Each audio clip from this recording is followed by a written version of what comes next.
All right, let's dive into one of the most incredible stories of cultural transformation you'll ever hear. We're talking about how Greek theater went from this, deeply religious festival in just one city to becoming the blueprint for basically every single movie and TV show we watch today.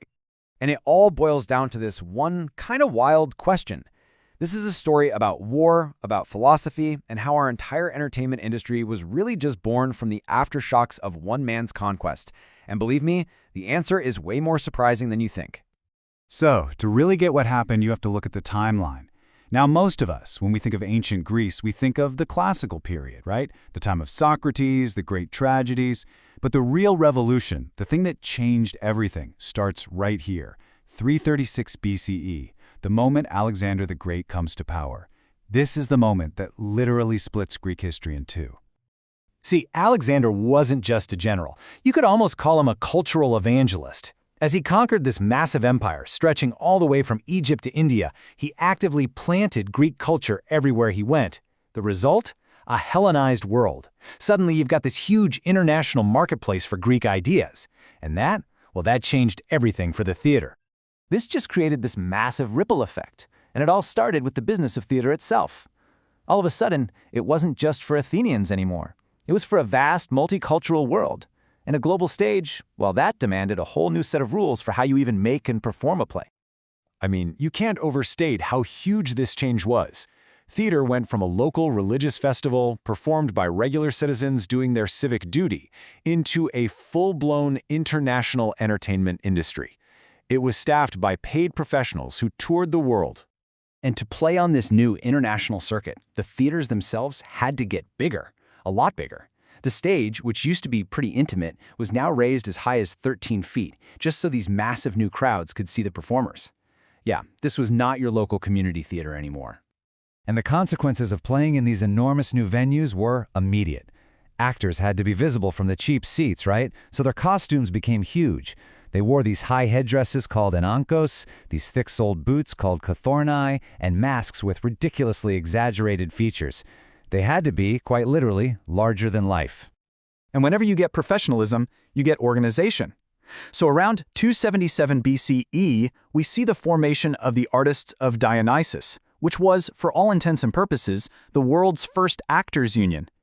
It was this powerful guild for performers, a clear sign that this was now a serious international business. But this whole going pro thing didn't just change the business of theater. It changed the stories themselves. I mean, think about it. When your audience is no longer just your fellow Athenians, but people from all over the known world, the kinds of stories you tell have to change too. Before Alexander, you had what's called old comedy. It was filled with savage political satire, tons of inside jokes about Athenian politicians. That kind of humor just doesn't travel well. So, new comedy pops up, and it focuses on universal middle-class problems. Love, money, meddling parents. Sound familiar? And they even developed a formula for it. Okay, get this. Boy meets girl, parents disapprove, so they hatch a clever plan, and it all gets sorted out in the end by a surprise revelation, usually a long-lost rich uncle or something. This isn't just some ancient plot. It's the basic blueprint for thousands of sitcoms and rom-coms. So with all this crazy, rapid change happening in the arts, with these new, formulaic stories becoming a global sensation, one of the greatest minds in history, Aristotle, decides to step back and figure out the science of what makes a story tick. Now his teacher, Plato, he actually feared drama. He thought its emotional power was dangerous and that it should be censored. But Aristotle, he approached it like a scientist. He didn't want to judge it, he wanted to dissect it. He wanted to understand its anatomy. And his analysis, a little book called The Poetics, became the foundation of all dramatic criticism. And at the heart of his whole theory is this concept he called mimesis, which basically means imitation. But for Aristotle, art doesn't just copy life, it perfects it. It shows us an idealized version of life. So for him, tragedy was an imitation of noble people trying to do the right thing, while comedy, that was an imitation of foolish people being foolish. And he argued that watching these stories had this powerful psychological effect he called catharsis. The idea is that by experiencing pity and fear for the characters on stage, the audience gets to purge those same emotions from their own systems. It's like an emotional cleanse, and it's why really good tragedy can feel so deeply satisfying. Okay, so this brings us to Aristotle's actual blueprint for what makes a great tragedy. And these are the rules that, honestly, storytellers have been following, breaking, and reinventing ever since. He broke tragedy down into 6 elements. But what's really fascinating is the order he put them in. For Aristotle, the most important element, what he called the soul of tragedy, it wasn't the characters or the theme. It was the plot, the structure of events. What happens and in what order is everything. And at the very center of that plot is the hero's harmatia. Now, this is often translated as a tragic flaw, but it's really more like a great error or a mistake.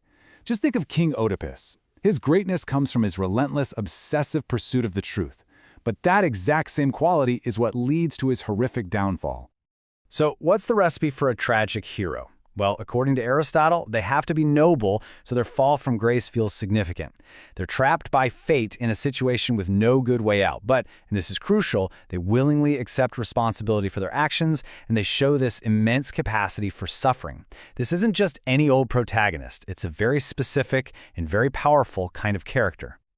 This right here, this is the central paradox of it all. That one single quality that we admire in the hero, their ambition, their intelligence, their integrity, is the very engine of their own destruction. It is such a powerful idea. It's been the foundation for countless stories for over 2,000 years.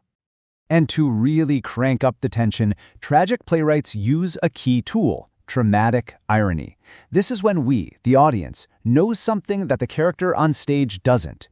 We can see the trap they're walking right into, and our inability to warn them is what creates that unbearable sense of pity and fear that Aristotle was talking about. Now, eventually, this purely Greek era did come to an end. As Rome's power grew, the creative energy shifted, and Greek theaters were even remodeled to fit Roman tastes. But the ideas, the dramatic DNA that was forged in this period, that had already been passed on. And that leaves us with one last question to chew on. From Oedipus to Macbeth to Walter White, we are still completely fascinated by the story of a great person's fall from grace. So, after more than 2 millennia of storytelling evolution, you have to wonder, is this ancient Greek blueprint for tragedy still the most powerful story we know how to tell?